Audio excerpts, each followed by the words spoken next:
आप सभी प्रियों का एक बार फिर से आज की इसी आराधना में स्वागत है।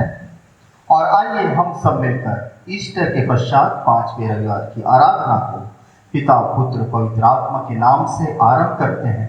और हमारी आराधना की पुस्तक में से हम सब मिलकर के गाएंगे गीत नंबर 23, धन्य तेरा पिता। धन्य तेरा पिता, तूने पुत्र को भेज मनुष्यों प्रकट किया ना दे। हालेलुया, धन्य तेरा, हालेलुया, हालेलुया, स्तुति गाए फिर हमको जिला। धन्य तेरा मसीह, तूने किया उपकार और क्रूस पर मेरा किया उद्धार।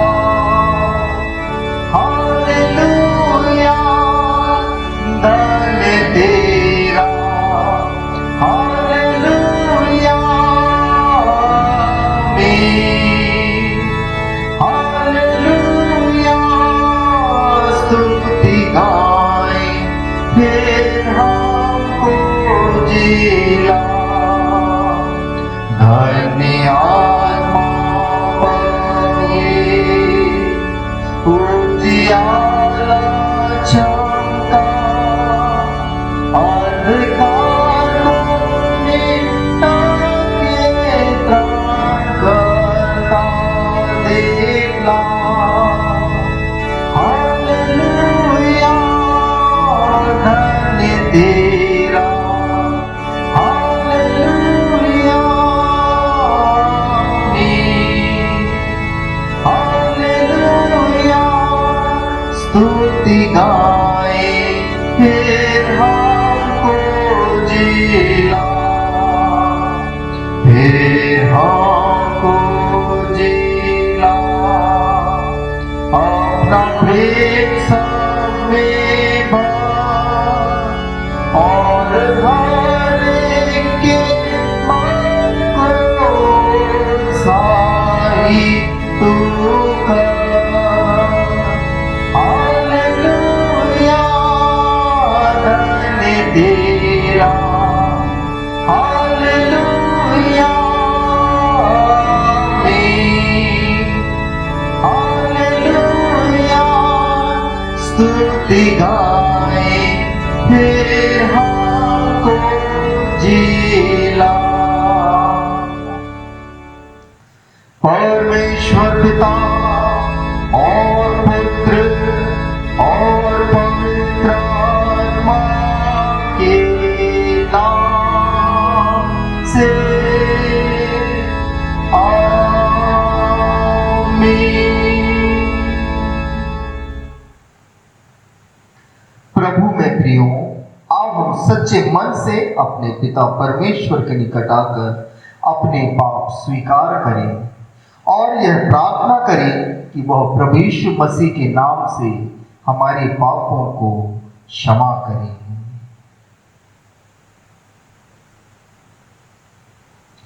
हमारी सहायता प्रभु के नाम में है, जो स्वर्ग और पृथ्वी का करता है।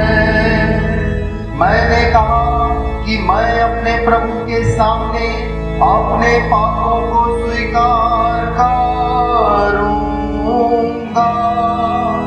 तब तूने मेरे पापों का दोष क्षमा किया। हे सर्वशक्तिमान परमेश्वर, हमारे कर्ता और त्राता, हम अधम पापी तेरे सामने मान लेते हैं कि हम स्वभाव ही से पापमय और अशुद्ध हैं और कि हमने मनसा, वाचा और कर्मणा से तेरे विरुद्ध पाप किया है। इसलिए हम तेरे अनुग्रह को खोजने और प्राप्त करने के लिए प्रभु यीशु मसीह के द्वारा तेरी अपार दया की शरण लेते हैं। हे अत्यंत दयालु पिता, तू जिसने अपने इकलौते पुत्र को हमारे पापों के कारण मृत्यु भोगने दिया, हम पर दया कर और उसी के कारण हमारे सब पापों को क्षमा कर। तू अपने पवित्र आत्मा के द्वारा हमें अपना सच्चा आत्मिक ज्ञान दे कि हम तेरी इच्छा को पहचाने और तेरे वचन का ठीक आज्ञा पालन करें, जिससे कि तेरे अनुग्रह द्वारा हम अनंत जीवन पाएं, हमारे प्रभु यीशु मसीह के द्वारा। आमीन।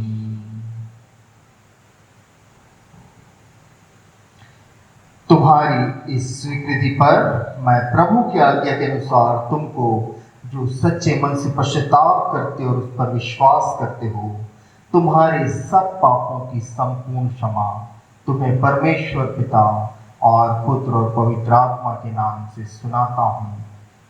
आमीन। हम आज के दिन का इंट्राइट पढ़ने पाएंगे। ईस्टर के बाद का 5वां रविवार जो हमें मिलता है गीत की किताब में पृष्ठ 75 पर, रोगाटे ईस्टर के बाद का 5वां रविवार। जय जयकार करते हुए इस बात को प्रचार करते हुए सुनाओ, पृथ्वी की छोर तक इसकी चर्चा फैलाओ। हालेलुया, यहोवा ने अपने दास याकूब को छुड़ा लिया है। Hallelujah, hallelujah. हे सारी पृथ्वी के लोगों, परमेश्वर के लिए उसका जय जयकार करो, उसके नाम की महिमा का भजन गाओ। परमेश्वर पिता और पुत्र और पवित्र आत्मा की महिमा हो, जैसी आदम में थी, अब है और सदा से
करते हैं, हम तेरी आराधना करते हैं, हम तेरा धन्यवाद करते हैं, क्योंकि तेरी महिमा अपार है।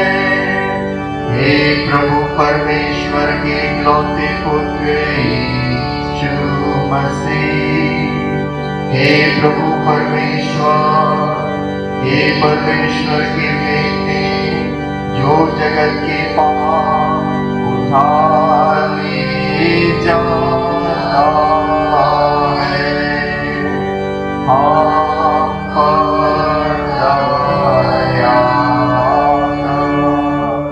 तू जो जगत के पाप उठा ले जाता है, हमारी प्रार्थनाओं को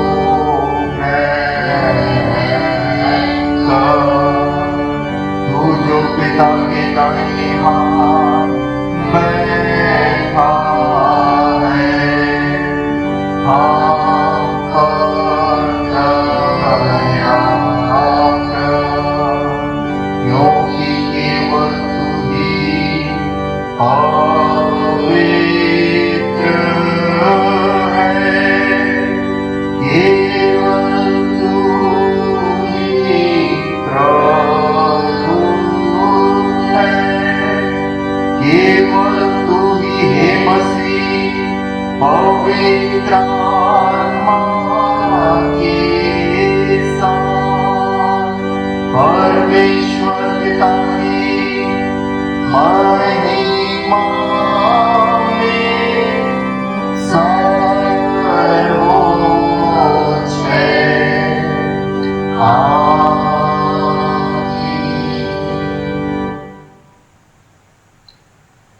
प्रभु तुम्हारे साथ होवे, प्रभु तेरे साथ भी होवे, प्रार्थना करें।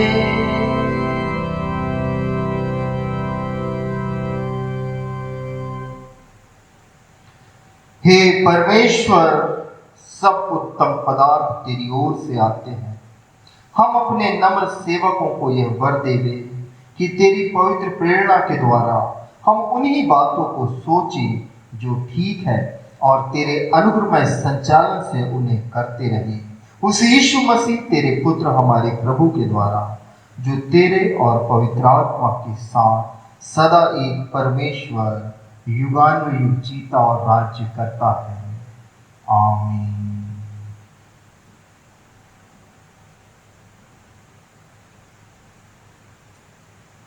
हम आज के दिन के लिए ठहराए हुए बाइबल पाठों का अध्ययन करने पाएंगे।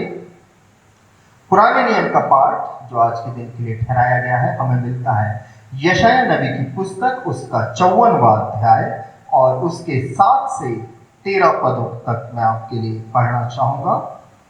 यशाया नबी की पुस्तक, उसका 54 चैप्टर और उसके 7th वर्ष से 13th वर्ष तक मैं आपके लिए पढ़ना चाहूंगा। यहां पर परमेश्वर का वचन कहता है, क्षण भर ही के लिए मैंने तुझे छोड़ दिया था, परंतु अब बड़ी दया करके मैं फिर तुझे रख लूंगा। क्रोध के आवेग में आकर मैंने पल भर के लिए तुझसे मुंह छिपाया था, परंतु अब अनंत करुणा से मैं तुझ पर दया करूंगा। तेरे छुड़ाने वाले यहोवा का यही वचन है। यह मेरी दृष्टि में नूह के समय के जल प्रलय के समान है, क्योंकि जैसे मैंने शपथ खाई थी कि नूह के समय के जल प्रलय से पृथ्वी फिर ना डूबेगी, वैसे ही मैंने यह भी शपथ खाई है कि फिर कभी तुझ पर क्रोध ना करूंगा और ना तुझको धमकी दूंगा। चाहे पहाड़ हट जाएं और पहाड़ियां टल जाएं, तो भी मेरी करुणा तुझ पर से कभी ना हटेगी और मेरी शांतिदायक वाचा ना टलेगी। यहोवा जो तुझ पर दया करता है, उसका यही वचन है।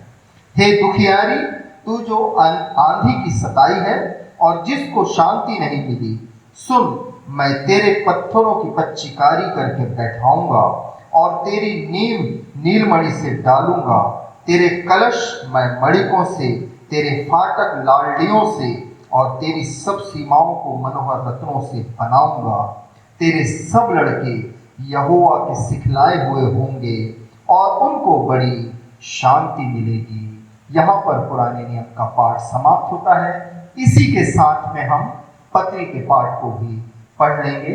पत्री का पाठ जो आज के दिन के लिए ठहराया गया है वो हमें मिलता है याकूब की पत्री और उसका पहला अध्याय और पद 22 से पद 27 तक हम इसे पढ़ने पाएंगे। याकूब की पत्री उसका पहला अध्याय और पद 22 से 27 तक मैं आप सभी के लिए पढ़ना चाहूंगा।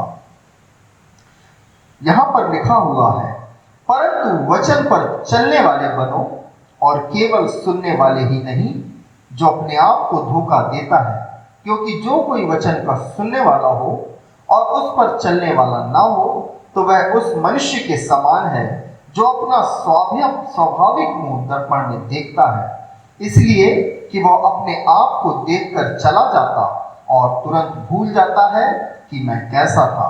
पर जो व्यक्ति स्वतंत्रता की सिद्ध व्यवस्था पर ध्यान करता रहता है वह अपने काम में इसलिए आशीष पाएगा कि सुनकर भूलता नहीं पर वैसे ही काम करता है। यदि कोई अपने आप को भक्त समझे और अपनी जीभ पर लगाम ना दे और अपने हृदय को धोखा दे तो उसकी भक्ति व्यर्थ है। हमारे परमेश्वर और पिता के निकट शुद्ध और निर्मल भक्ति यह है कि अनाथों और विधवाओं के क्लेश में उसकी सुधि लें और अपने आप को संसार से निष्कलंक रखें। यहाँ पर पवित्र पत्री का पाठ समाप्त होता है। आइए हम सब मिलकर के गाएंगे हमारे आराधना की पुस्तक में से गीत नंबर 3।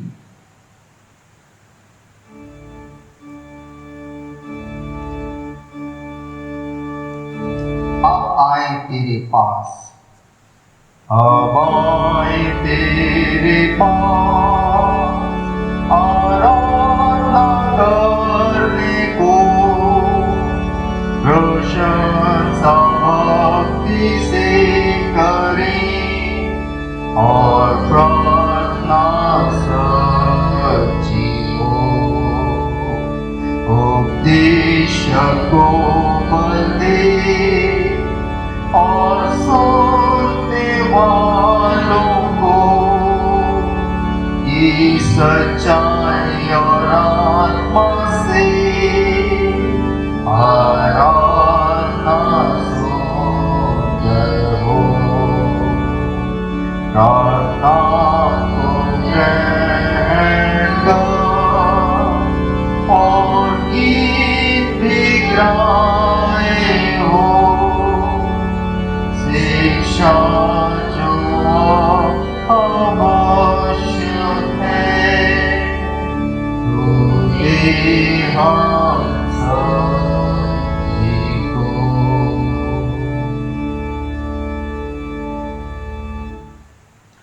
बड़े ही आदर और भक्ति के साथ हम सुसमाचार के पाठ को सुनने पाएंगे। सुसमाचार का पाठ जो हमें मिलता है यूहन्ना रचित सुसमाचार उसका 16वां अध्याय और पद 23 से अध्याय के अंत तक के हम इसे पढ़ेंगे। यूहन्ना रचित सुसमाचार 16वां अध्याय और उसके 23वें पद से 16वें अध्याय के अंतिम पद तक अर्थात 33वें पद तक हम इसे पढ़ने पाएंगे। प्रभु का सुसमाचार है, उस दिन तुम मुझसे कुछ ना पूछोगे, मैं तुमसे सच सच कहता हूं, यदि पिता से कुछ मांगोगे तो वह मेरे नाम से तुम्हें देगा।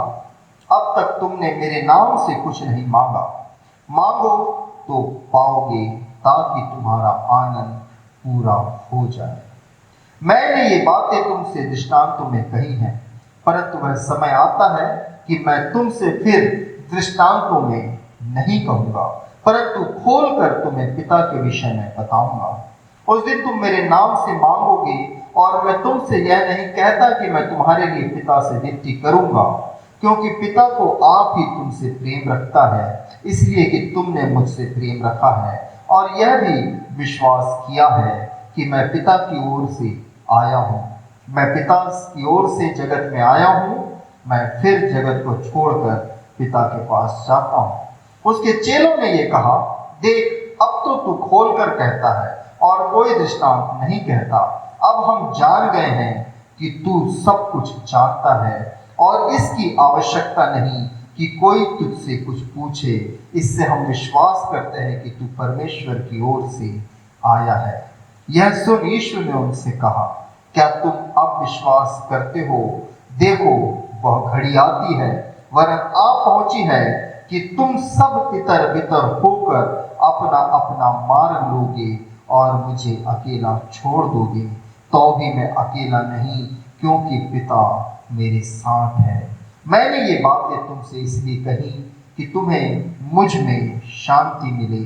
संसार में तुम्हें क्लेश होता है, परंतु ढाढ़स बांधो, मैंने संसार को जीत लिया है। प्रभु का सुसमाचार है। परमेश्वर अपने वचन के पढ़े जाने और सुने जाने पर बहुतायत की आशीष दे। आमीन। आइए हम सब विश्वासी अपने विश्वास को प्रेरितों के विश्वास वचन अनुसार अंगीकार करें। हम विश्वास करते हैं परमेश्वर सर्वशक्तिमान पिता पर, जो स्वर्ग और पृथ्वी का कर्ता है। हम विश्वास करते हैं यीशु मसीह पर, जो उसका एकलौता पुत्र और हमारा प्रभु है। वह पवित्र आत्मा की शक्ति से गर्भ में आया, कुमारी मरियम से जन्मा, पौल पिलात के अधिकार में दुख भोगा, क्रूस पर चढ़ गया, मर गया और गाड़ा गया, आत्माओं के लोक में उतर गया, तीसरे दिन मृतकों में से जी उठा, स्वर्ग पर चढ़ गया और सर्वशक्तिमान परमेश्वर पिता की दाहिनी ओर बैठा है। वहां से वह जीवितों और मृतकों का न्याय करने आएगा। हम विश्वास करते हैं पवित्र आत्मा पर, एक पवित्र विश्वव्यापी कलीसिया पर, पवित्रों की सहभागिता पर, पाप क्षमा पर, मृतकों के पुनरुत्थान और अनंत जीवन पर। आमीन। इससे पहले कि हम वचन में जाएं, आइए हम सब मिलकर के गाएं हमारी आराधना की पुस्तक में से गीत नंबर 17। गीत नंबर 17।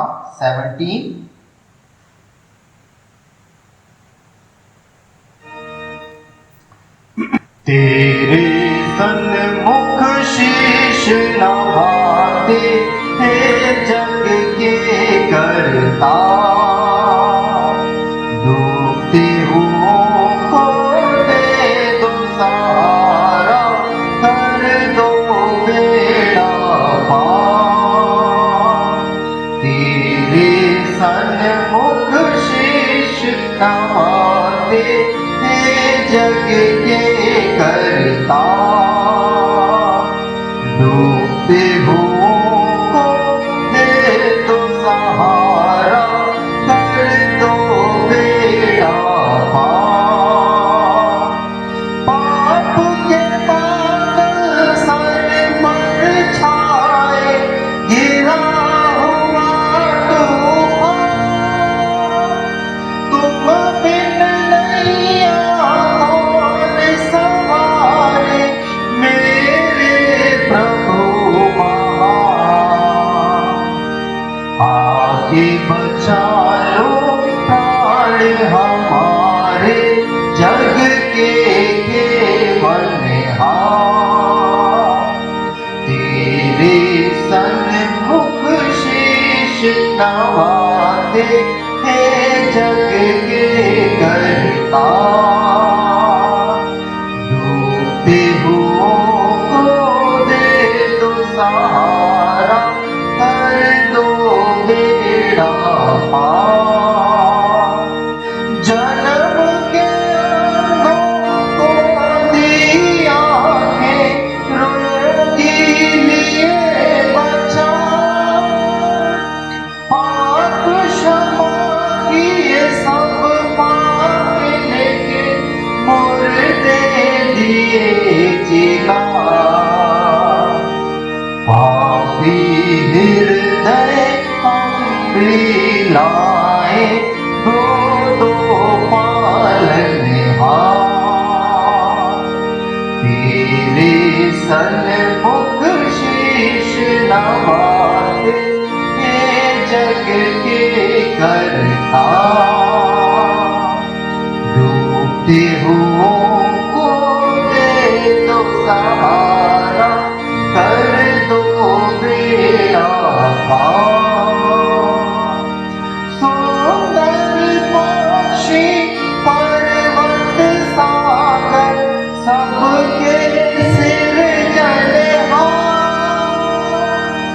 आके विराजो मन मंदिर में, बातें करे पुकार।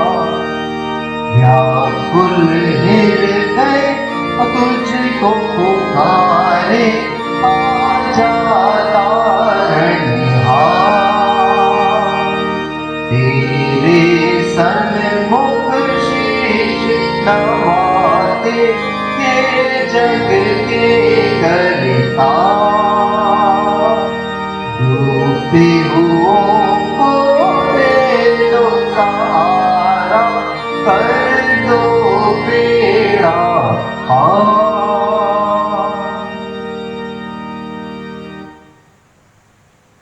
समय है आज के वचन के मनन का, और इससे पहले कि हम वचन में जाएं, आइए हम धन्यवाद और प्रार्थना करें। हमारे पवित्र दिव्य दयालु सर्वशक्तिमान अनुग्रहकारी पिता परमेश्वर, हम आपका धन्यवाद स्तुति और महिमा और प्रशंसा करते हैं प्रभु। आपके बल, आपकी सामर्थ, आपकी सुरक्षा, आपकी दया, आपके प्रेम, आपके अनुग्रह, आपके अद्भुत प्रबंधों के लिए प्रभु जो हमारे जीवन में पाए जाते हैं। निश्चय खुदावन परमेश्वर, आप तो सर्वशक्तिमान, सर्वज्ञानी, सर्वव्यापी परमेश्वर है, और प्रभु आपके जितने उपकार हमारे जीवन में है मेरे परमेश्वर, निश्चय उनका योग बहुत ही बड़ा है मेरे प्रभु। हर एक बात के लिए हृदय की गहराई से आपको धन्यवाद कहते हैं पिता। इन्हीं कठिन दिनों में भी प्रभु, जब तेरा अनुग्रह बहुतायत से और निरंतर हमें प्राप्त हो रहा है, हम तेरे नाम की महिमा करते हैं। और भी प्रभु आपसे विनती और प्रार्थना है कि अपने लोगों पर अनुग्रह और आशीष पर आशीष आप निरंतर उंडेले मेरे परमेश्वर, कि तेरे लोग तुझ में आनंद और आशीष और शांति को पाकर के प्रभु निरंतर तेरी महिमा और स्तुति करने वाले हो सके। प्यारे खुदावंद परमेश्वर, हम आपका धन्यवाद करते हैं विशेष रूप से हमारे शहर के लिए प्रभु, जबकि खुदावंद परमेश्वर आपके अनुग्रह से अब मरीजों की संख्या घटती जा रही है मेरे परमेश्वर। प्रभु आपसे विनती प्रार्थना है और भी पूर्ण रूप से प्रभु इस इटारसी नगर को शुद्ध और प्रभु हर एक प्रकार के कोरोना के रोग से मुक्त करने के लिए तू अपनी कृपा को भेज, और ऐसा ही तेरा अनुग्रह प्रभु हमारे राज्य में, हमारे देश में और इस संसार पे हो प्यारे प्रभु। क्योंकि पिता परमेश्वर, जबकि बड़ा कौतूहल मचा हुआ है मेरे प्रभु, बड़ी विकट परिस्थितियां बनी हुई है मेरे परमेश्वर, आपसे विनती प्रार्थना है, क्योंकि निश्चय खुदा छुटकारा केवल तेरी ओर से आएगा, और हम इस बात पर विश्वास रखते हैं प्रभु, और विश्वास करते हैं खुदा कि तू सबको इस महामारी से बचा रहा है। तेरे नाम की महिमा करते हैं प्रभु। तब पिता विनती प्रार्थना है कि इन दिनों में तेरी सामर्थ इस रीति से प्रकट हो पिता, कि शासक और अधिकारी भी इस बात को माने कि यहोवा ही सच्चा खुदा और परमेश्वर है। तब प्रभु आज के इस ईस्टर के पश्चात 5वें रविवार के दिन के लिए हम तेरा धन्यवाद करते हैं प्यारे प्रभु, जो तूने हमें अब तक संभाला है और अपनी आड़ पनाह में बनाए हुए हैं। प्यारे पिता परमेश्वर, आज के इस वचन को तेरे हाथ में सौंपते हैं। हमसे बोल, बातचीत कर, हमें सिखा प्रभु कि पिता हम तेरी इच्छाओं के अनुसार अपने जीवन से करने पाए मेरे प्रभु। खुदावंद परमेश्वर, जितने लोग इस वचन को सुनते हैं उन सब पर तेरी बड़ी आशीष और कृपा हो। हम अपने मंडली के एक एक सदस्यों को स्मरण करते हैं, हमारी संस्था के एक एक पास्टर, प्रचारक, कर्मचारी को प्रभु स्मरण करते हैं, और पिता इस देश और संसार भर में जहाँ कहीं से भी प्रभु तेरे वचन का प्रचार प्रसार होता है, आपसे विनती प्रार्थना है पिता, अपनी आत्मा का काल अभिषेक दीजिए प्रभु, क्योंकि पिता हम नहीं जानते हैं कि वो समय कब आएगा, परंतु प्रभु तेरी सामर्थ्य के द्वारा से हम सबको यह अवसर प्रदान कर प्रभु कि तेरे वचनों के द्वारा तेरी सामर्थ्य को पाते हुए प्रभु अपने आप को हम तेरे लिए निरंतर तैयार रखने वाले बन सके प्रभु से। और आप ऐसा कर रहे हैं, हम आपका धन्यवाद करते हैं। हर एक वक्ता जो अपने वचन को प्रभु तेरी ओर से पा करके लोगों तक फैलाता है मेरे परमेश्वर, उस पर तेरी बड़ी बरकत और आशीष हो। तब ये वचन पिता जो कि बिना प्रभाव कभी नहीं लौटता है मेरे परमेश्वर, ये वचन प्रभु हर एक तक पहुँचे, ऐसी आशीष को चाहते हैं प्रभु। आपने प्रार्थना सुना है, आपका धन्यवाद करते हैं। सारा आदर मान महिमा सम्मान गौरव जलाल आपको सौंपते हैं। विनती प्रार्थना मांगते हैं यीशु मसीह नासरी के नाम में, आमीन। प्रभु के नाम की महिमा और स्तुति करते हैं। आज का जो हमारा उपदेश का पाठ है वो हमें मिलता है लूका रचित सुसमाचार उसका 11वां अध्याय और उसके प्रथम 13 पदों को हम देखने पाएंगे। लूका रचित सुसमाचार उसका 11वां अध्याय और पद 1 से 13 तक मैं जल्दी से आपके लिए पढ़ना चाहूंगा। वह किसी जगह पर प्रार्थना कर रहा था। जब वह प्रार्थना कर चुका तो उसके चेलों में से एक ने उससे कहा, हे प्रभु, जैसे यूहन्ना ने अपने चेलों को प्रार्थना करना सिखाया है वैसे ही हमें भी तू सिखा दे। उसने उनसे कहा, जब तुम प्रार्थना करो तो कहो, हे पिता, तेरा नाम पवित्र माना जाए, तेरा राज्य आए, हमारे दिन भर की रोटी हर दिन हमें दिया कर और हमारे पापों को क्षमा कर, क्योंकि हम भी अपने हर एक अपराधी को क्षमा करते हैं, और हमें परीक्षा में ना ला। तब उसने उनसे कहा, तुम में से कौन है कि उसका एक मित्र हो और वह आधी रात को उसके पास आकर उससे कहे, हे मित्र, मुझे 3 रोटियां दे, क्योंकि एक यात्री मेरे पास आया है और उसके आगे रखने के लिए मेरे पास कुछ नहीं है। और वह भीतर से उत्तर दे, मुझे दुख ना दे, अब तो द्वार बंद है और मेरे बालक मेरे पास बिछौने पर हैं, इसलिए मैं उठकर तुझे नहीं दे सकता। मैं तुमसे कहता हूं कि यदि उसका मित्र होने पर भी उसे उठकर ना दे, तो भी उसकी लज्जा छोड़कर मांगने के कारण उसे जितनी आवश्यकता हो उतनी उठकर देगा। और मैं तुमसे कहता हूं कि मांगो तो तुम्हें दिया जाएगा, ढूंढो तो तुम पाओगे, खटखटाओ तो तुम्हारे लिए खोला जाएगा। क्योंकि जो कोई मांगता है उसे मिलता है, और जो ढूंढता है वह पाता है, और जो खटखटाता है उसके लिए खोला जाएगा। मैं तुम में से ऐसा कौन पिता होगा कि जब उसका पुत्र रोटी मांगे तो उसे पत्थर दे, या मछली मांगे तो मछली के बदले उसे सांप दे, या अंडा मांगे तो उसे बिच्छू दे। अतः जब तुम बुरे होकर अपने बच्चों को अच्छी वस्तुएं देना जानते हो, तो स्वर्गीय पिता अपने मांगने वालों को पवित्र आत्मा क्यों ना देगा। यह वचन जो आप और मैं पढ़ते हैं, निश्चित तौर पर हम जानते हैं कि ये प्रार्थना के विषय में है, और एक बड़ी ही विशिष्ट प्रार्थना यहाँ पर अंकित है जो प्रभु यीशु मसीह के प्रार्थना के रूप में, या हम प्रभु की प्रार्थना के रूप में विशेष रूप से इसे जानते हैं। आज ईस्टर के पश्चात 5वां रविवार है, जिसका नाम है हमारे ट्रेडिशनली रोगाटे, हम इसे कहते हैं। रोगाटे का अर्थ होता है प्रार्थना करो।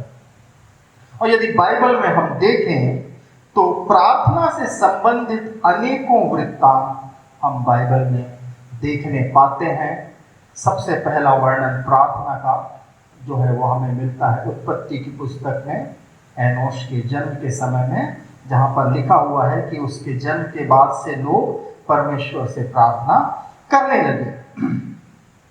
और बहुत ही विशेष बात यह है कि जो समय हम परमेश्वर के साथ प्रार्थना में गुजारते हैं, बिताते हैं, वो परमेश्वर के अद्भुत परिवर्तन करने वाली सामर्थ्य के प्रकटीकरण का एक कारण बन सकता है।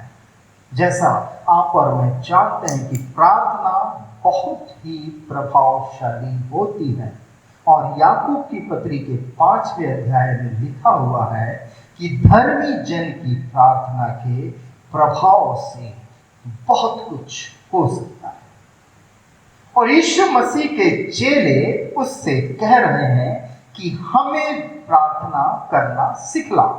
और मेरे प्रियो, मैं आपको बतलाना चाहूंगा कि ये बहुत ही अच्छा गेस्चर है कि हम हमारे परमेश्वर से, हमारे प्रभु से किसी दिन ऐसा कहें कि हे मेरे परमेश्वर, हे मेरे प्रभु, हे मेरे स्वामी, मुझे प्रार्थना करना सिखा। क्योंकि क्षमा कीजिएगा, पर यह बात मैं कह रहा हूं कि यदि मैं किसी व्यक्ति से कहता हूं कि तुम्हें अधिक से अधिक प्रार्थना में समय बिताना चाहिए, या मैं किसी से कहता हूं कि हमें प्रार्थना में और मजबूत बनना है, या मैं किसी से ये प्रश्न पूछता हूं कि क्या आप निरंतर प्रार्थना में समय बिताते हैं, तो उस व्यक्ति का जवाब कई बार बहुत ही नकारात्मक होता है। वो क्या जवाब देता है, मैं यहां पर उसकी चर्चा नहीं करूंगा, परंतु एक बार भजन 91 उसके 15-16 में लिखा हुआ है, जब वह मुझे पुकारे मैं उसकी सुनूंगा, संकट में मैं उसके संग रहूंगा, मैं उसको बचाकर उसकी महिमा बढ़ाऊंगा। ये वो प्रभाव है जो एक व्यक्ति के प्रार्थना करने से उसके जीवन में आता है। परमेश्वर स्वयं कहता है कि जब वह मुझे पुकारे तब मैं उसकी सुनूंगा। और वास्तव में जब हम आत्मा और सच्चाई से परमेश्वर को पुकारते हैं, परमेश्वर निश्चित तौर पर आपकी और मेरी प्रार्थनाओं को सुनता है। हम जितना अधिक समय परमेश्वर के साथ बिताएंगे, जितना अधिक समय मैं प्रार्थना में बिताऊंगा, मेरा रिश्ता परमेश्वर के साथ उतना ही मजबूत होता जाता है। आप और मैं भली रीति से जानते हैं कि यदि मुझे किसी व्यक्ति के साथ में, किसी व्यक्ति विशेष के साथ में अपना संबंध मजबूत बनाना है, तो मुझे उसे समय देना अनिवार्य है। यही बात हमारे जीवित परमेश्वर के विषय में भी सत्य है। मेरे प्रियो, मेरा परमेश्वर स्वयं चाहता है कि मेरी सृष्टि, यह मनुष्य जिसे मैंने अपने हाथों से बनाया है, वो मेरे साथ समय बिताए। आदम की बारी में हम देखने पाते हैं प्रति सांझ परमेश्वर आदम और हवा से मिलने आया करता था, क्योंकि उसकी अभिरुचि आप में और मुझ में है। वो आप में और मुझ में इंटरेस्ट लेता है। और एक माध्यम परमेश्वर ने आपके और मेरे लिए इस रूप से ठहरा दिया है कि मैं प्रार्थना के द्वारा से उसके रूबरू हो सकता हूं। किसी ने परमेश्वर को नहीं देखा, कोई नहीं जानता परमेश्वर का आकार या स्वरूप कैसा है। वो तो अनंत है, बाइबल कहती है अनंत है, आकाश में नहीं समाता, पाताल में नहीं समाता, और मैं चाहे जहां चला जाऊं उसकी उपस्थिति। भजन 139 में लिखा हुआ है कि मैं तेरी आत्मा से भाग करके किधर जाऊं, अर्थात मैं जहां कहीं चला जाऊं वहां परमेश्वर है। तो भी कुछ गाइडलाइंस बाइबल आपको और मुझको देती है, जिसके द्वारा से हम अपनी प्रार्थना को अधिक प्रभावशाली और अधिक घनिष्ठता के साथ परमेश्वर से अपना संबंध बना सकते हैं। पहली बात है गुप्त स्थान। मत्ती उसका 6वां अध्याय और उसके 6वें पद में प्रभु यीशु मसीह कहता है, जब तू प्रार्थना करे तो अपनी कोठरी में जा और द्वार बंद कर और अपने पिता से जो गुप्त में है प्रार्थना कर। क्या होगा?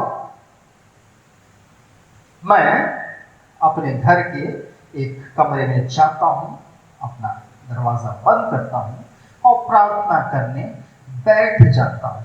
सबसे बड़ा फायदा मैं कभी कभी सोचता हूँ उसका यह होता है कि गुप्त स्थान में प्रार्थना करने से जो प्रार्थना हो रही है वो सिर्फ मेरे और परमेश्वर के बीच में है। तब उस प्रार्थना में मैं कौन से शब्दों का प्रयोग करूंगा इसकी चिंता मुझको करना नहीं है। कई बार लोग इसलिए प्रार्थना करने में बिचक जाते हैं, चूक जाते हैं, क्योंकि उन्हें लगता है कि मैं यदि प्रार्थना करूंगा सबके सामने, मैं कौन कौन से शब्दों को अपनी प्रार्थना में शामिल करूं और कौन से शब्दों को ना करूं। तो मैं सबसे पहले तो मैं सोचता हूं कि गुप्त में बस अपने दिल का हाल चाहे जैसे शब्दों में मैं परमेश्वर के सामने रख सकता हूं, क्योंकि मेरे प्रियो प्रार्थना का कोई विशिष्ट प्रारूप नहीं है कि वही एक पर्टिकुलर बात जब तक मैं परमेश्वर के लिए ना बोलूं परमेश्वर मेरी प्रार्थना को नहीं सुनेगा। क्योंकि परमेश्वर का वचन तो यह भी कहता है कि वो मांगने से पहले आपको और मुझको देने वाला परमेश्वर है। तो भी हम प्रयास करें कि एक गुप्त स्थान में हम प्रार्थना करें, किसी को दिखाने के लिए नहीं मेरे प्रियो। हम उस वचन को पढ़ें, मत्ती रचित सुसमाचार उसके 6वें अध्याय को, यदि हम उस पूरे वृत्तांत को पढ़ें तो बड़ा विशिष्ट ये वृत्तांत हमारे लिए है।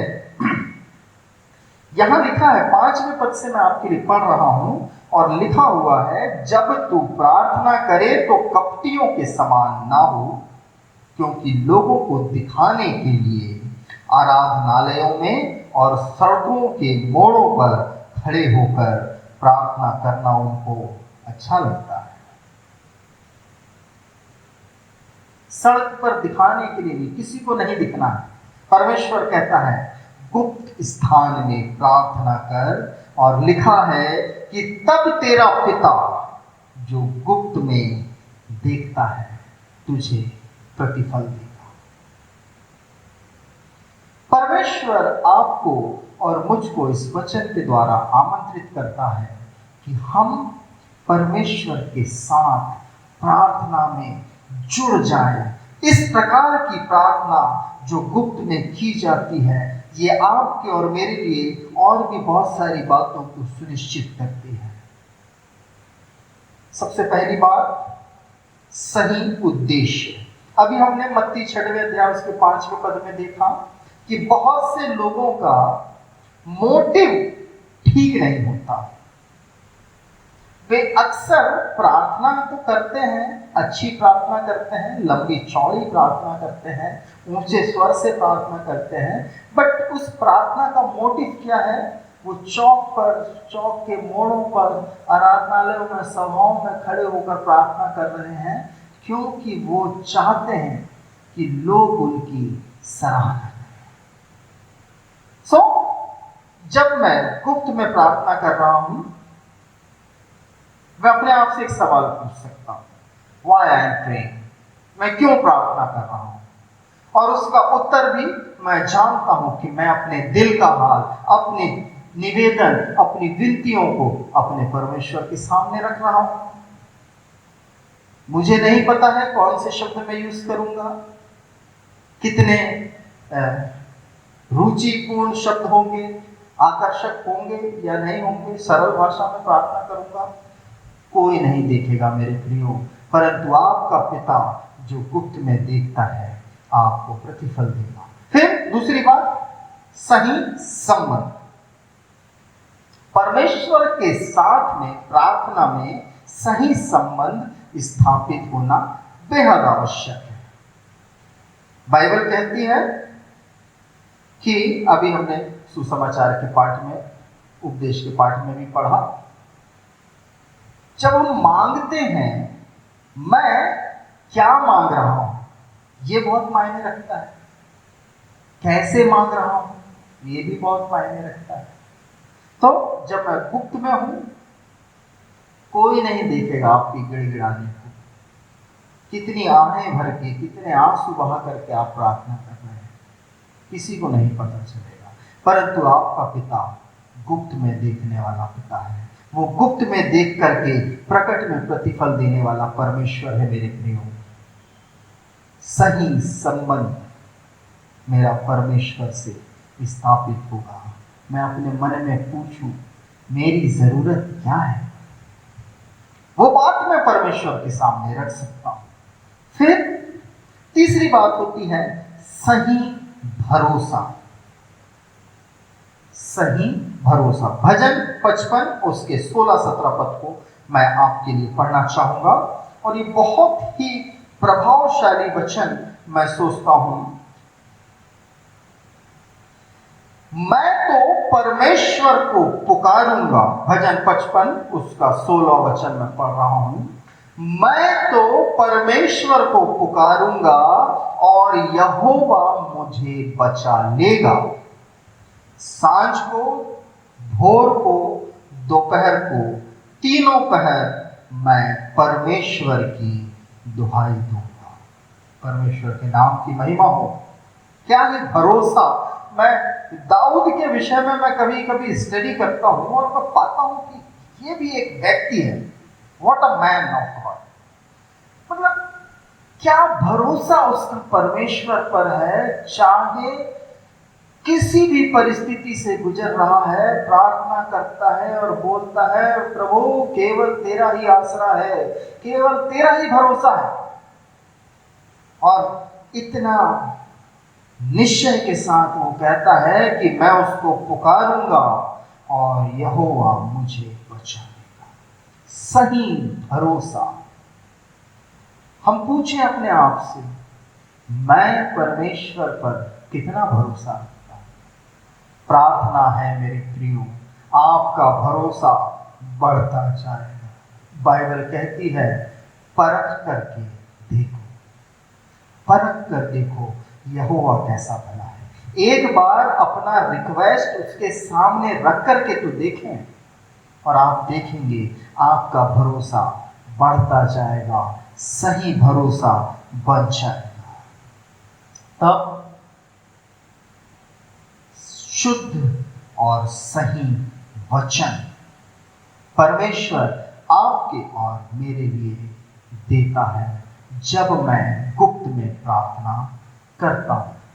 कई बार हम पब्लिकली परमेश्वर को उचित महिमा देने से चूक जाते हैं, क्योंकि मैं कहीं ना कहीं सेल्फ सेंटर्ड हो जाता हूं। मैं अपने आप पर अधिक केंद्रित हो जाता हूं। मैं स्वाभिमानी और सेल्फिश हो जाता हूं, स्वार्थी हो जाता हूं। और तब क्या होता है, मरकुस रचित सुसमाचार उसके 7वां अध्याय और उसके 6वें और 7वें पद में हम देखें। मरकुस रचित सुसमाचार उसका 7वां अध्याय 6 और 7 पद। मैं चाहूंगा हम सब अपनी बाइबल खोलें और ध्यान से इस वचन को पढ़ें। उसने उनसे कहा, यशायाह ने तुम कपटियों के विषय में बहुत ठीक भविष्यवाणी की, जैसा लिखा है, ये लोग होठों से तो मेरा आदर करते हैं, ये लोग होठों से तो मेरा आदर करते हैं, पर उनका मन मुझसे दूर है। ये व्यर्थ मेरी उपासना करते हैं। भक्ति व्यर्थ है। सही शुद्ध वचन आपके पास में नहीं है, आपकी भक्ति व्यर्थ है। क्यों? क्योंकि मनुष्य की आज्ञाओं को धर्मोपदेश करके सिखा रहे हैं। हम किस रीति को मानते हैं, किस रिवाज को मानते हैं, किस वचन को मानते हैं? क्या मेरे लिए परमेश्वर की आज्ञाएं, परमेश्वर का वचन महत्व रखता है या मनुष्यों की बनाई हुई रीतियां? परमेश्वर का वचन कहता है गुप्त में प्रार्थना कर और आप और मैं सही वचन प्राप्त करने पाएंगे, वास्तव में जो परमेश्वर आपसे और मुझसे करवाना चाहता है। और जब हम अपने मन की भावनाओं को, विचारों को, हृदय के बोझ को, अपनी बात को परमेश्वर के सामने रखते हैं, तो यह हमारी भक्ति, हमारे पाप स्वीकरण, हमारे विनती निवेदन या हमारे धन्यवाद के रूप में हो सकता है मेरे प्रियो। तो भी यह सदैव परमेश्वर को समर्पित हो। सबसे मुख्य बात कि मेरे प्रार्थना का केंद्र सदैव ही जीवित परमेश्वर होना चाहिए। इस संसार में ऐसी और कोई ताकत नहीं जो मेरे परमेश्वर से बढ़कर मेरे लिए कुछ कर सकती है। तब हम देखें बाइबल के अंदर में बहुत सारी आज्ञा है। प्रार्थनाओं से संबंधित मैं 5 बातों को जो आज्ञाओं के रूप में आपको और मुझको मिलती है उधर हमारे ध्यान को ले जाना चाहूंगा। पहली बार लूका रचित सुसमाचार उसके 21वें अध्याय 36वें पद में मिलती है। यहां पर लिखा हुआ है, इसलिए जागते और हर समय प्रार्थना करते रहो कि तुम इन सब आने वाली घटनाओं से बचने और मनुष्य के पुत्र के सामने खड़े होने के योग्य बने। कौन सी घटनाओं से बचने के लिए? आने वाली घटनाओं से बचने के लिए। आप और मैं इन्हीं दिनों में मैं सोचता हूं कि अब समझ रहे होंगे कितने लोग कि हमारे मसीह का आना निकट है। एक महामारी जिसने पूरे देश और दुनिया को क्या कर दिया? हिला करके रख दिया। परमेश्वर का वचन कहता है, जागते और प्रार्थना करते रहो कि सब आने वाली घटनाओं से बचने के योग्य बनो। और किस योग्य बनो मेरे प्रियो? मनुष्य के पुत्र के सामने खड़े हो। मैं कभी कभी कल्पना करता हूं कि जब हमारा समय आए और हम प्रभु के सामने उपस्थित हों, तो अभी सोसाइटी में जब हम जाते हैं तो हमारे स्टैंडिंग पोस्चर है ना, हमारे खड़े होने का तरीका हमारे रुतबे और घमंड को बतलाता है या हमारी स्थिति का बयान करता है। कि कुछ लोग अपना सीना चौड़ा करके बड़े ही शान से खड़े होते हैं, कुछ लोग अपने कांधों को झुकाकर खड़े होते हैं, कोई अपना सर झुका करके खड़ा होता है। जब मनुष्य का पुत्र आएगा, मैं उसके सामने कैसा खड़ा होऊंगा? क्या मेरी निगाहें प्रभु के काम को पूरा करने के कारण गर्व से उससे मैं आंखों में आंखें डालकर बात कर पाऊंगा, या शर्मिंदगी के कारण मेरी नजरें झुकी होंगी, मेरा सर झुका होगा मेरे प्रिय? कि प्रभु ने मुझको इतना समय दिया था लेकिन मैंने प्रार्थना नहीं किया, मैं जागृत नहीं रहा। आज अब मेरे पास करने को और कुछ नहीं है सिवाय इसके कि मैं अफसोस करूं। परमेश्वर का वचन आज्ञा देता है, जागते रहो, हर समय प्रार्थना करते रहो कि सब आने वाली घटनाओं से बचो और मनुष्य के पुत्र के सामने खड़े होने के योग्य बनो। दूसरी आज्ञा मत्ती रचित सुसमाचार उसके 26वें अध्याय और उसके 41वें पद में लिखी हुई है। यहां लिखा है, जागते और प्रार्थना करते रहो कि तुम परीक्षा में ना पड़ो। एक व्यक्ति के जीवन का सबसे बड़ा भय मैं सोचता हूं परीक्षा। और आप और मैं यदि परीक्षा से बचना चाहते हैं, सिंपल, प्रार्थना करें, जागृत रहें, प्रार्थना करें, परीक्षा से हम बचेंगे।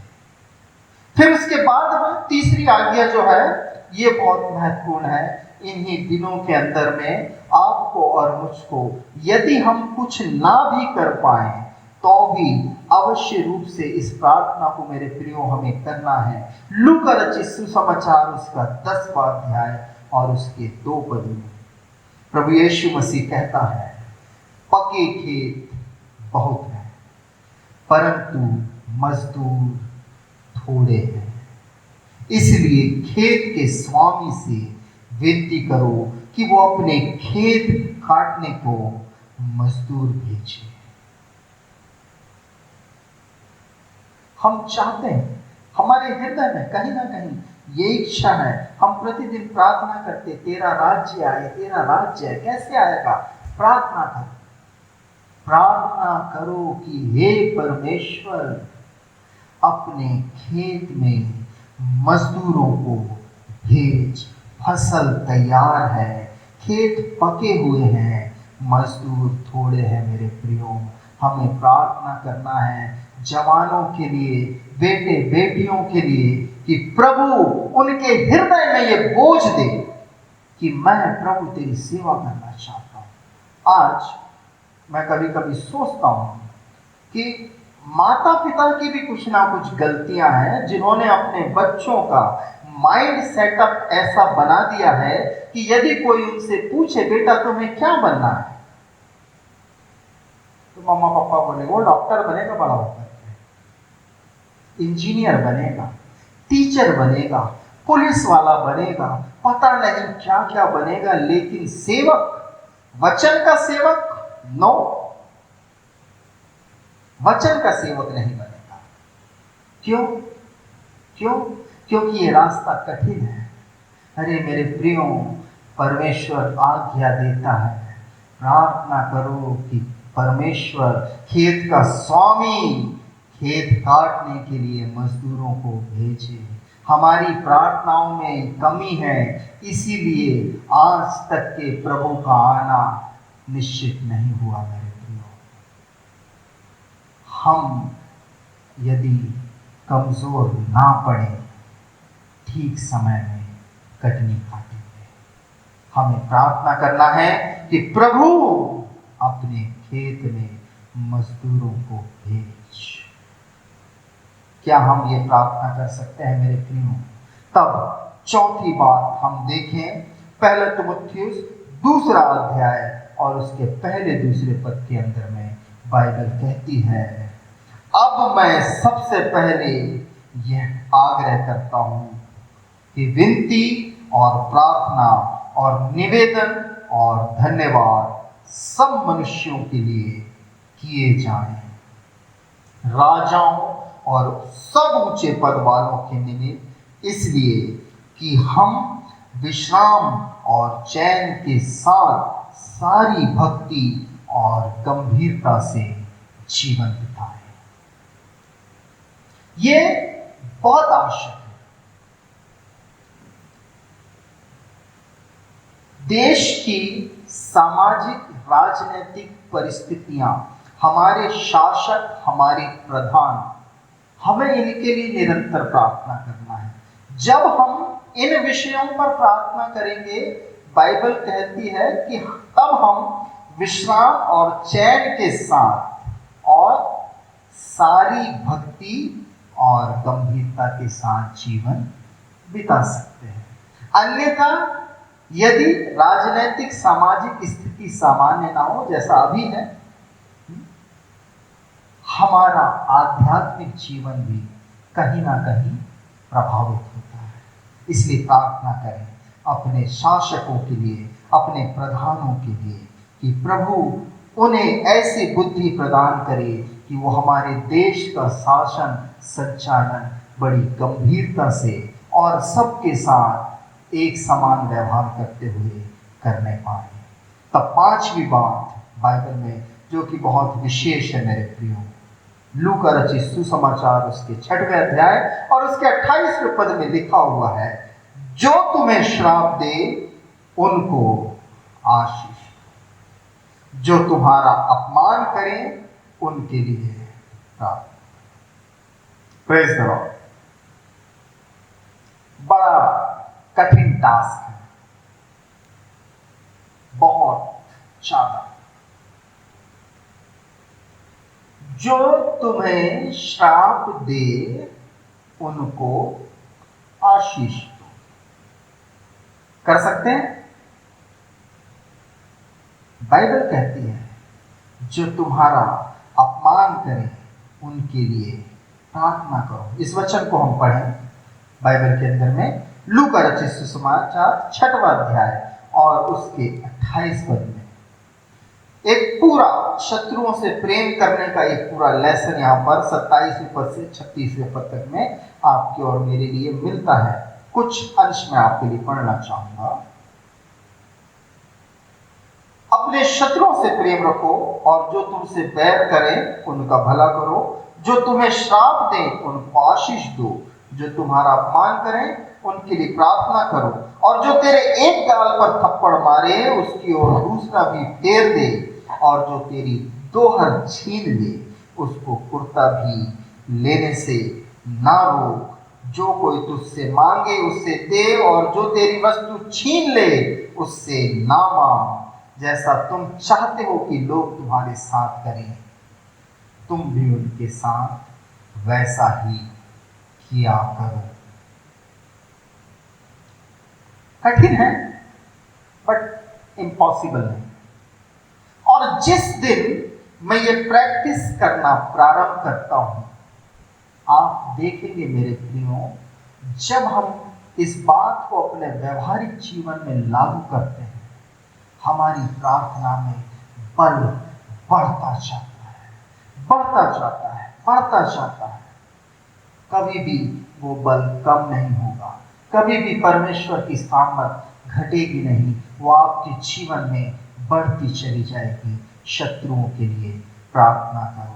तब सबसे बड़ा सवाल जो होता है वो यह है कि मैं कब प्रार्थना करूं। यूजुअली लोगों को ये गलत भान है कि एक विशेष समय पर ही प्रार्थना करने से परमेश्वर सुनता है। नो, इतना जरूर कहूंगा, आपको प्रार्थना करने की हैबिट, आदत होनी चाहिए। भजन 55 उसका 16-17 पद हमने पढ़ा था, जहां लिखा है, सांझ को, भोर को, दोपहर को, तीनों पहर में तेरी दुहाई दूंगा और कराहता रहूंगा, और वह मेरा शब्द सुन लेगा। यीशु मसीह के विषय में हम देखें, प्रातः भोर के समय, कई बार रात भर भोजन से पहले प्रार्थना करता, हर एक काम को करने से पहले प्रार्थना करता था। और इसलिए मैं ये कह सकता हूं कि हम कभी भी ये ना सोचें कि इस समय में प्रार्थना करूंगा, उस समय में प्रार्थना करूंगा। जब अवसर मिल जाए, प्रेज़ द लॉर्ड, प्रभु की महिमा करें, अपने विनती प्रार्थना निवेदन को उसके सम्मुख प्रकट करते हैं। तब एक और प्रश्न है, किसके लिए प्रार्थना करूं? यह बहुत बड़ा सवाल है। अभी एक आज्ञा में हमने देखा, शत्रुओं के लिए भी प्रार्थना करो, मजदूरों के लिए, कटनी के लिए प्रार्थना करना है, अपने अधिकारियों के लिए प्रार्थना करना है। परंतु यही बात कि मैं किसके लिए प्रार्थना करूं, यही वो बात है जो मेरी प्रार्थना को विशिष्टता प्रदान करती है।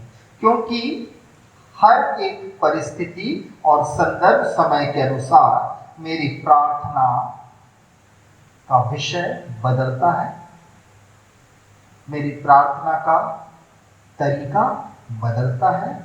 और यदि मैं इस प्रश्न को उस समय में पूछूं कि मुझे किसके लिए प्रार्थना करना है, तो इससे मैं प्रार्थना में बकवाद करने से भी बचता हूं। बाइबल कहती है कि प्रार्थना में आपको और मुझको बक नहीं करना।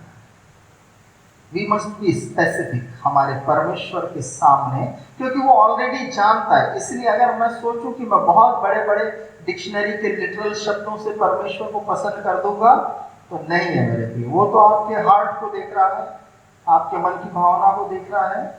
इसलिए प्रार्थना करते समय ध्यान रखें कि प्रार्थना सरल हो। जो शब्द वास्तव में आपके हृदय में परमेश्वर डाल रहा है प्रार्थना करने के लिए, पवित्र आत्मा डाल रहा है, उसके अनुसार प्रार्थना करें। तब कुछ विषयों को हम देखें किसके लिए प्रार्थना करें? बाइबल कहती है एक दूसरे के लिए प्रार्थना करो। याकूब की पत्री 5वें अध्याय और उसके 16वें पद को यदि हम देखें, वहां पर लिखा है, इसलिए तुम आपस में एक दूसरे के सामने अपने अपने पापों को मान लो और एक दूसरे के लिए प्रार्थना करो जिससे चंगे हो जाओ। अब चंगाई कौन सी, वो अभी विषय नहीं है, बट यदि आप फील करते हैं मुझ में कमी है, मुझे चंगाई की आवश्यकता है, बाइबल कहती है एक दूसरे के सामने पापों को मानो और एक दूसरे के लिए प्रार्थना किया करो।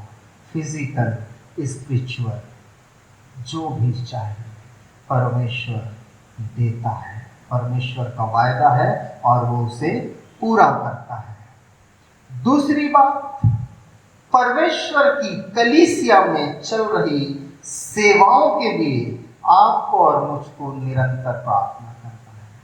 हम में से कितने हैं, हम नहीं जा सकते फील्ड में, नो प्रॉब्लम एट ऑल, परंतु जिस बोझ से परमेश्वर के सेवक उस खेत में काम करते हैं, उसी बोझ के साथ मुझे भी उन सेवकों के लिए और परमेश्वर के सेवा कार्य के लिए प्रार्थना करना है।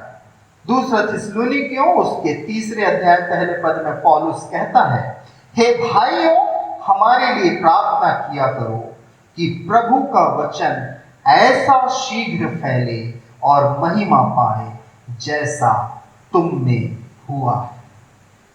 हम गर्व करते हैं, हम प्रभु को मानते हैं, प्रभु ने हमको बचा लिया है। हमें प्रार्थना में भी इस विषय को रखना है कि जैसे प्रभु तूने हमें बचाया, वैसे ही उन सब पर भी तेरा अनुग्रह हो जिन तक के आज तक तेरा वचन नहीं पहुंचा है। बीमारों के लिए प्रार्थना निरंतर करते रहें। अपने अपने प्रार्थनाओं में इस बात को ध्यान रखें कि यदि मेरे पास कोई प्रार्थना विषय निवेदन आता है, मैं बड़ी खराई से और ईमानदारी से बीमारों के लिए प्रार्थना करूं, क्योंकि परमेश्वर प्रार्थना सुनकर बीमारों को चंगाई देता है। इसी के साथ एक बात और बोलना चाहूंगा कि कभी भी अपने प्रार्थना निवेदन दूसरों के साथ शेयर करने में ना हिचकिचाएं। कई बार लोग छिपा करके रखते हैं। बाइबल कहती है एक दूसरे के सामने अपने अपने पापों को मान लो जिससे कि चंगे हो जाओ। अरे जब पाप शुद्ध हो सकते हैं बतलाने से, क्या आपका एक छोटा सा रोग ठीक नहीं हो सकता? परमेश्वर का वचन कहता है कि वो सामर्थ्य है, उसके मार खाने से आप और मैं चंगे होते हैं। यीशु का लहू सामर्थ्य है जो हमें, हमारे देह प्राण आत्मा को शुद्ध और पवित्र बनाता है मेरे प्रियो। इसीलिए कभी भी यदि आपके पास में प्रेयर रिक्वेस्ट है, आपको लगता है कि कोई आपके लिए प्रार्थना कर सकता है, निश्चित तौर पर उसे इस बात से अवगत कराएं कि आपको प्रार्थना की आवश्यकता है। तब चौथी बात, ये बहुत विशेष है। पहला यूहन्ना 5वें अध्याय उसके 16वें पद के अंदर में लिखा हुआ है, यदि कोई अपने भाई को ऐसा पाप करते देखे जिसका फल मृत्यु ना हो, तो विनती करे, प्रार्थना करे और परमेश्वर उसे उसके लिए जिन्होंने ऐसा पाप किया है जिसका फल मृत्यु ना हो, जीवन देता है। हमें प्रार्थना करना है उन सारे लोगों के लिए जो पाप के जाल में फंसे हुए हैं। एक व्यक्ति जब वो बुराई से घिर जाता है, निश्चित तौर पे कहीं ना कहीं उसकी आत्मा उसे बार बार कचोटती है, उसे बार बार पुकारती है, छोड़ दे, लौट जा, ये तेरे लिए नहीं है, ये स्थान तेरा नहीं है, तू परमेश्वर का जन है, परमेश्वर का आत्मा तुझ में वास करता, बहुत सारी चीजें, परंतु वो बंधन, वो पाप का बंधन, वो पाप का जाल जो उस व्यक्ति को फंसाए हुए है उसे निकलने नहीं देता। एक गीत हम गाते हैं, लहू लहू यीशु का लहू गुनाहों को मेरे धोता है, मसा मसा मसीह का मसा बंधन सारे तोड़ता है। लहू लहू यीशु का लहू गुनाहों को मेरे धोता है। हर एक बंधन यीशु मसीह के नाम से टूटता है मेरे प्रियो। हर एक गुनाह उसके सामर्थ्य लहू के सामर्थ्य से धुल जाता है मेरे प्रियो। परमेश्वर सामर्थ्य है। यदि मैं प्रार्थना करता हूँ, मैं अपने किसी भाई को देखता हूँ जो पाप की गंदगी में फंसा हुआ है, पाप के जाल में फंसा हुआ है, ये मेरी ड्यूटी है मैं उसके लिए प्रार्थना करूं।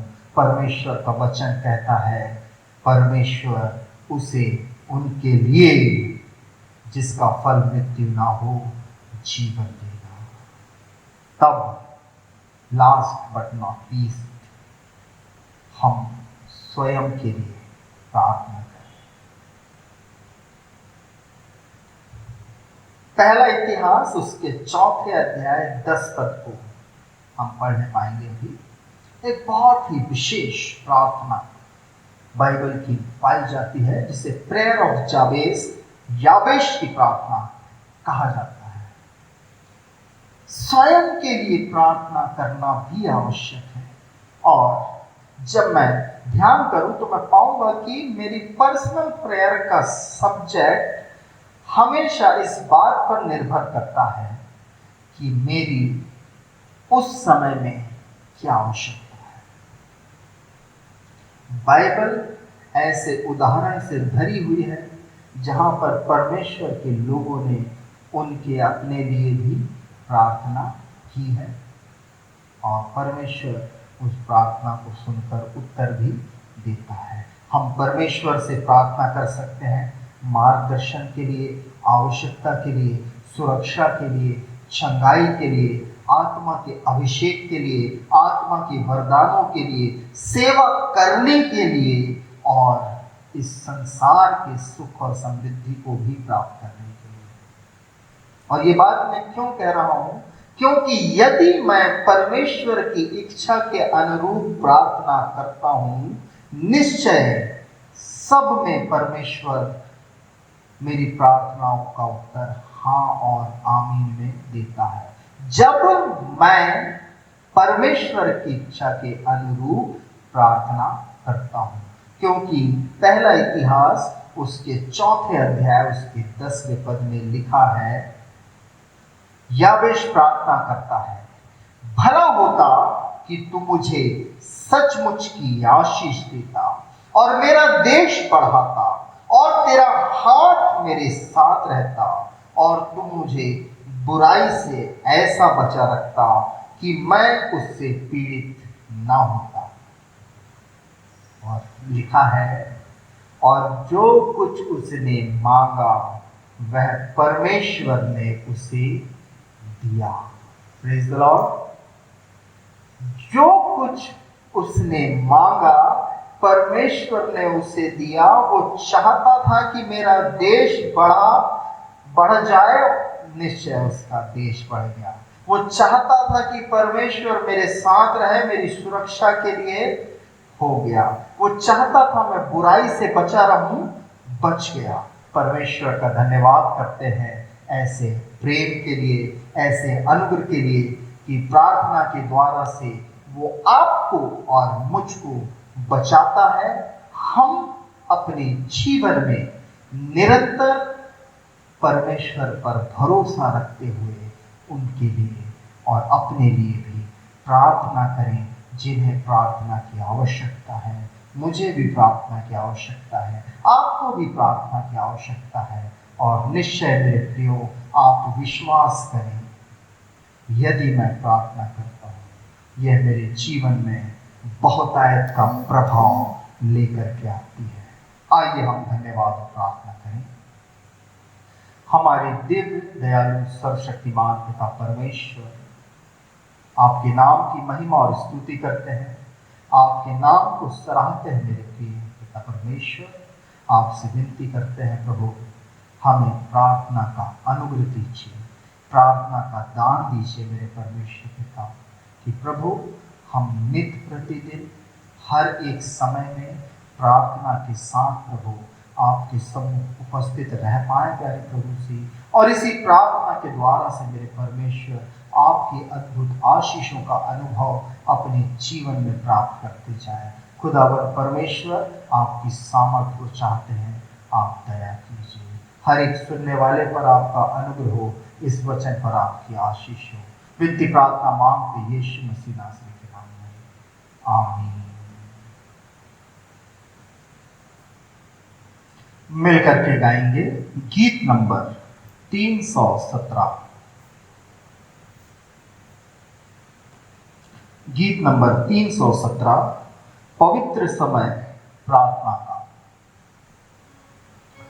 पवित्र समय प्रार्थना का, संसारी पापी छू लूंगा, और स्वर्ग के पिता के सर्वोच्च हृदय अपना दे लूंगा। कठिन पापी के समय वही तो एक सहायक है। शैतान के जाल से बचता हूँ जब प्रार्थना करके जाता हूँ। शैतान के जाल से बचता हूँ जब प्रार्थना करके जाता हूँ। पवित्र समय प्रार्थना का, जब जान के उसकी सत्यता पिता से विनती करता हूँ, आशीष की आशा करता हूँ। मुझे प्रभु बुलाता है, समझाने क्या अनुग्रह है। चिंताएं सारी प्रार्थना कर डाल देता हूँ मैं उसी पर। चिंताएं सारी प्रार्थना कर डाल देता हूँ मैं उसी पर। पवित्र समय प्रार्थना का, भरोसा उस पर सदा का है। मेरा जागता विश्वास, मैं ना जा पाऊं तेरे पास। इस देश को छोड़ मैं जाऊंगा, कि स्वर्ग में मुकुट पाऊंगा। फिर एक के साथ ईश्वर को पाऊंगा अपना ये प्रभु के सामने ईश्वर को पाऊंगा अपना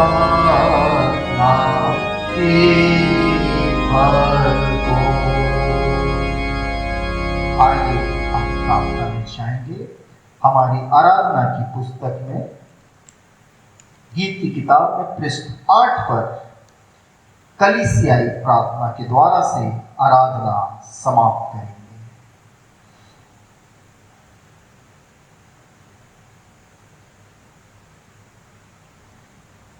हम प्रार्थना करें। हे सनातन सर्वशक्तिमान परमेश्वर, तू जो सब जाति गण द्वारा आराधनीय है, हम हृदय से नम्रता पूर्वक तेरी उन सब आगणित आत्मिक आशीषों के लिए तेरा धन्यवाद करते हैं जो तूने हमारे अयोग्य होते भी हमको दी है। हम तेरी स्तुति करते हैं कि तूने अपने पवित्र वचन और सैक्रामेंटों को हमें दिया है।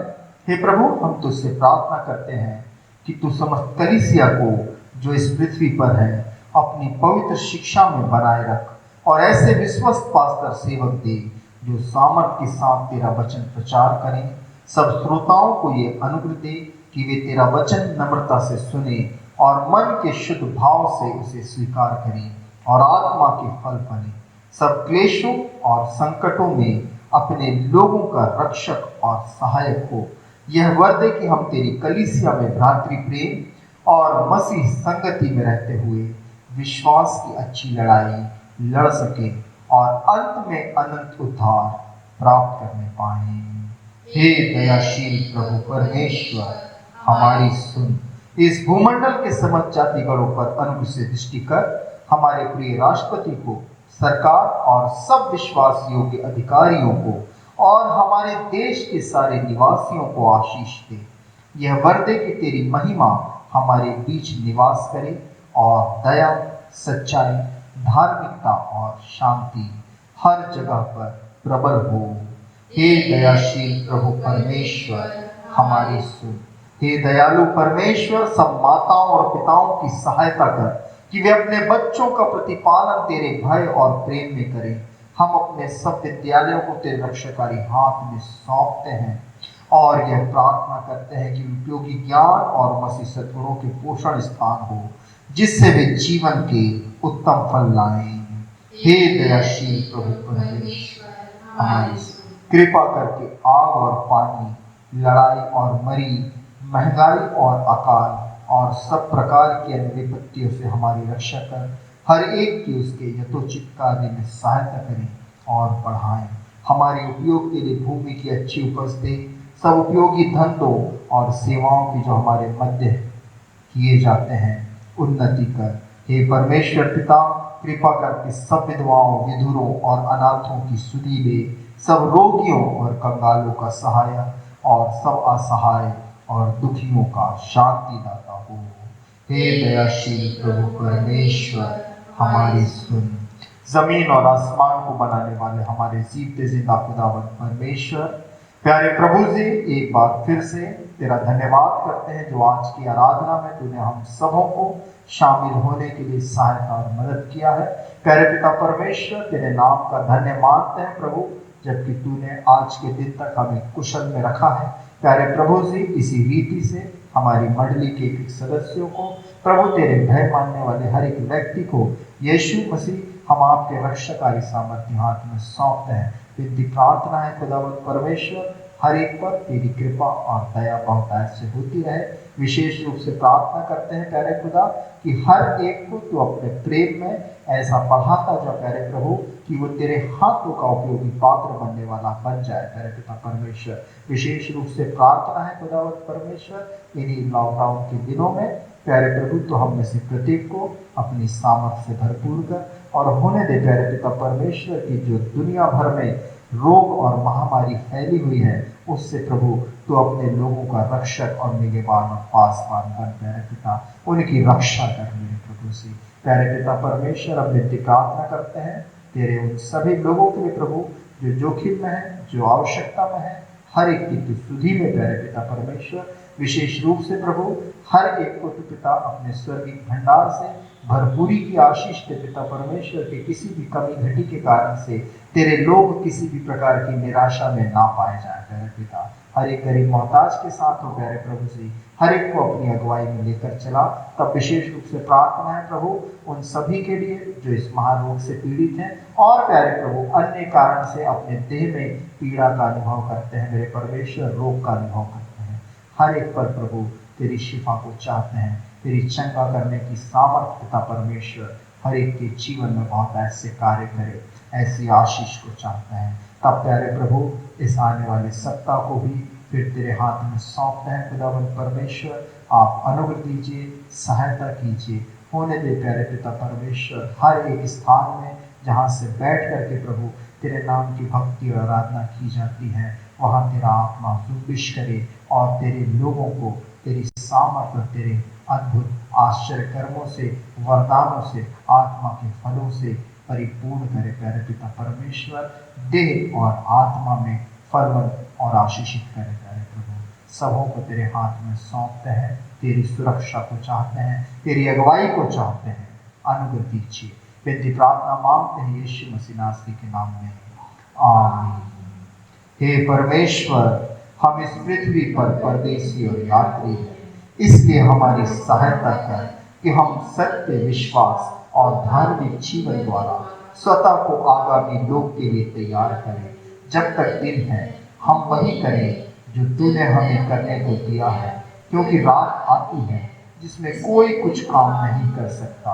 जब हमारी मृत्यु समीप हो तब हमें अपनी सामर्थ से संभाल और अपने अनंत निवासों में ग्रहण कर।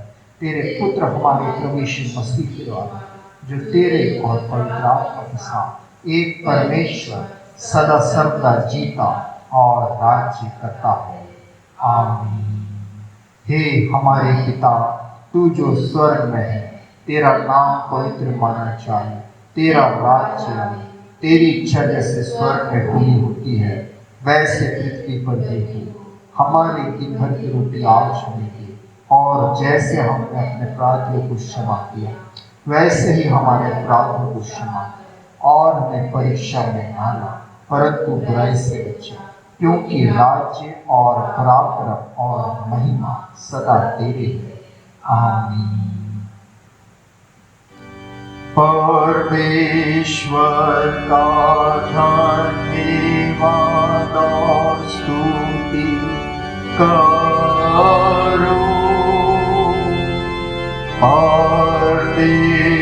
परमेश्वर का धन्यवाद और स्तुति हो।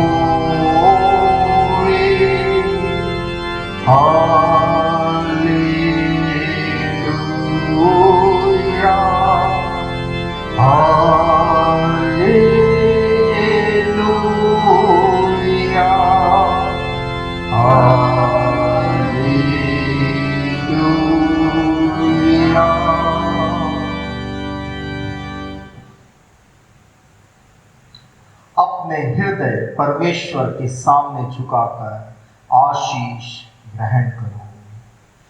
प्रभु तुम्हें आशीष दे और तुम्हारी रक्षा करे। प्रभु अपने मुख का प्रकाश तुम पर चमकाए और तुम पर अनुग्रह करे। प्रभु अपना मुख तुम पर प्रकट करे और तुम्हें शांति दे। परमेश्वर पिता और पुत्र और पवित्र आत्मा के नाम से, आमीन।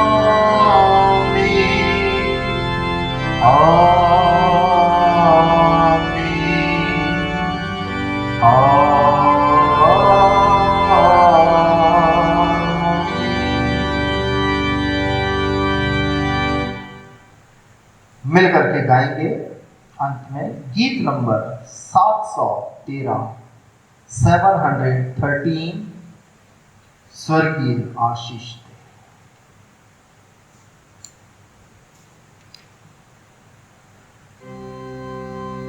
स्वर्गीय आशीष दे, स्वर्गीय आशीष दे, स्वर्ग को तू अपना बढ़ा, स्वर्गीय आशीष दे, आत्मा की चंगाई दे, आत्मा की चंगाई दे, आत्मा पवे शुद्ध कर चरे, आत्मा की चंगाई दे। यीशु मेरे दिल में आ, यीशु मेरे दिल में आ, खोलता हूँ द्वार, करता इकरार, यीशु मेरे दिल में आ।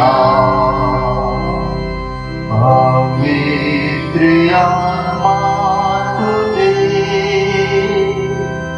पवित्र आत्मा तू दे, भर दे मुझे सामर्थ्य से, पवित्र आत्मा तू दे।